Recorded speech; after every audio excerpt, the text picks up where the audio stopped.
Hi everybody, the time's 9:09, Mother's Day, a lovely time to honor all that moms do for their children, their grandchildren, and their families. It can also be a really hard time, though, for those who have lost their mom or for those who are not able to see their mom or who don't have a relationship with mom right now. So here to talk about this is Dr. Karen Ryan, a licensed psychologist with Nystrom & Associates. Dr. Ryan, thanks for joining us. We appreciate it. Good morning. Hi. My pleasure. Hi. Megan brought up the point earlier that this is a great time of year for moms, but it can be a very challenging time because you can't get away from it. The Mother's Day ads are everywhere. Yeah. I mean, it's a lot of the content on our show right now. Yep. But for people who've lost their mother, though, this has got to be a very tough time of year. Yeah, it can be a really hard time, and it can really vary, right? We know grief isn't linear, that grief doesn't go in just one pattern, that we can all of a sudden find ourselves feeling a lot of like denial, like I can't believe she's not here, even though it's been years, or feeling anger, that sadness really coming up. And like you said, it's all around. And so when we've lost our mom, you know, even if we have our own children sometimes, it can still be a really hard time because we're missing that. We're missing it, and we're thinking about the traditions, and we're thinking about the importance of that relationship. We know the mother-child relationship is so strong, and so it can be a really hard time. And we'll always miss our mothers, regardless of how old we are and how long it's been. There are ways that people can, like, I mean, that you can kind of connect, right, and feel that bond. I mean, I think about, like, you know, do you call a sibling? Yeah. Hey, just want to, you know, I know it's Mother's Day, thinking about mom today, kind of a deal. I think that's a wonderful idea. Really connecting with people who also knew your mother and really talking about things that were important to you in that relationship. You know, so highlighting favorite memories or things that are really meaningful or what she meant to you or a funny story. You can do things like buy yourself flowers or buy the flowers that you know she loved and have them in your home, right? If there was a favorite type of coffee or tea or cocktail or drink, you can have that in honor of her. You could make a meal that she always made on Mother's Day. You can just think about her. You know, if you're somebody who prays, you can pray. You could write a letter, you can just talk out loud. You can share with her with your family, right? So there's different ways to do that. And I think the key is taking a second to tap in, like we talk about that mindfulness, take a second, tap in, what am I thinking, what am I feeling, and what will help me today? What will help me feel best and help me get through this day? Well, you're talking about leaning into your feelings a little bit there versus I think a lot of people's other emotion is to just try to not think about it at all because they find it troubling or, you know, so all the ideas that you just gave us are like really like, you know, leaning in. Yeah, lean into it. And that's hard to do. Yes, and Chris, and we should ourselves all the time. I shouldn't be feeling this way, or I should be feeling that way. And so one of the things I think that it's really important to highlight with emotions is we don't tend to just feel one. Right? And so it's if your mom is ill or you can't be with her or there's things going on, you might feel, I'm so thankful that my mom is still here and I'm really sad that we don't get to connect the way we used to. I'm so thankful that our family is together and it's really hard to have her missing. Yeah. And so it's a both and is what I really highlight with emotions, and letting yourself feel both of them. It's not one or the other. Well, and you just kind of made me think about something when you said, you know, connecting with mom, but not having them be there. I think about like my grandma suffered dementia at the end of life, and I think of what that is like for, you know, children who may be having a parent who is suffering from dementia or Alzheimer's and isn't there cognitively, doesn't remember or have the same memories or those types of things, how challenging this day can be for them. It can be really challenging, and that's one of the times where I find for a lot of people that there's guilt that comes up and even some shame. And so what I mean by that is they'll feel guilty that they're not just thankful their mom's there because they're also feeling sad and frustrated and angry at the dynamics of it. And sometimes people get messages from others, well, at least you have your mom, at least she's here.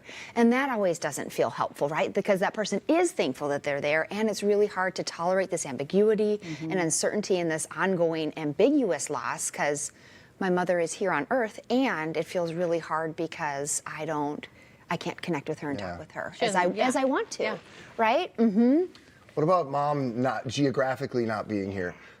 For example, like your mom's in Branson at some random campground and nothing you can do to get her anything for Mother's Day, in case you're listening, Mom. I use that example. But you've got some ideas for people who are geographically going to be away from mom, too. And so if you're wanting to connect, can you set up a time when you're going to connect? Can you set up and do a Zoom? Make a Zoom call. Sit down, be at the kitchen table, be somewhere in the living room where you're seated and you're actually talking. You know, if you call just randomly, that's great, too. But for me, it's like trying to grab the kids and talk and do that. And so it's, can you just sit down and have a 10-minute thing? Do you order the same type of takeout? Do you get a similar type of meal? Can you play a game where it's like a question and answer over a Zoom? So those are ways to do it. Another thing to think about is we tend to give the niceties, right? I'm a happy Mother's Day, I love you so much. Those are great. But can you take a second and think about something that you'd really want to share? This takes an added layer of vulnerability. Even though we're so close to our moms, that emotional vulnerability is always hard. But think about, what do I want to say you're thankful for? What is meaningful about your relationship?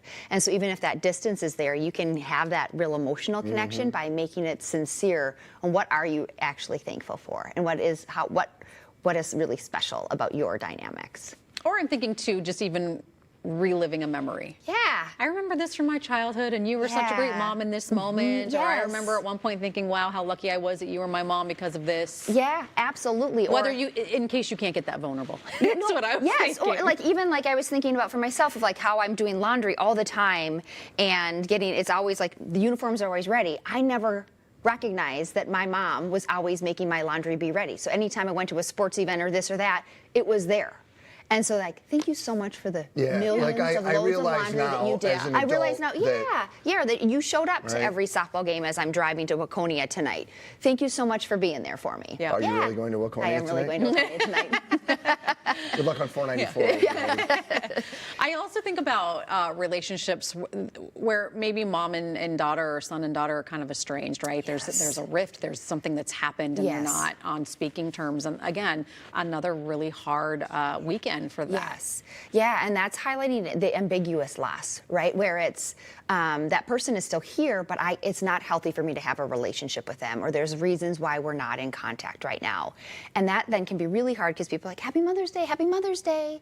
And how do you respond? And so what you can do is think about, how do I want to respond? Because it's absolutely okay to just be like, thank you, and take care of yourself and process that. Or it's absolutely okay to say, this is a hard day.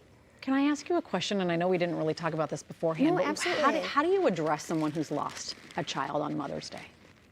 It's extremely difficult, right? Because it's part of your identity. It's part of who you are. Right.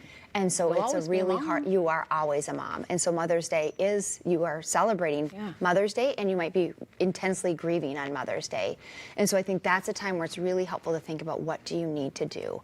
You don't have to go to brunch. You don't have to do anything if that doesn't feel good to you. But then how do you also honor the importance of that role, and that will never go away for you, that you are always a mother, right? Because that's part of who you are.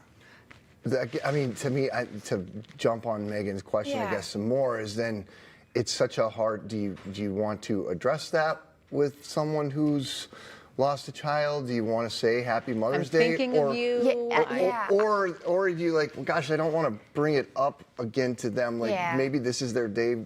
Yeah. How already, certain are you that they're thinking of it? They're already feeling it. So I think being sensitive and aware of that, and sending a text, sending a little note. We were just talking about that this morning, where we have my cousin has lost both mothers, right, on both sides, and I'm like, I'm going to send her a card, or I'm going to reach out and just say, thinking of you on this Mother's Day. I know it's hard, especially the first times, or somebody who's lost a child. They will always think of that, and it will always serve you well to reach out. Yeah. And say, I guess what you're saying, you can't really go wrong with just extending some exactly. That makes sense. Yeah.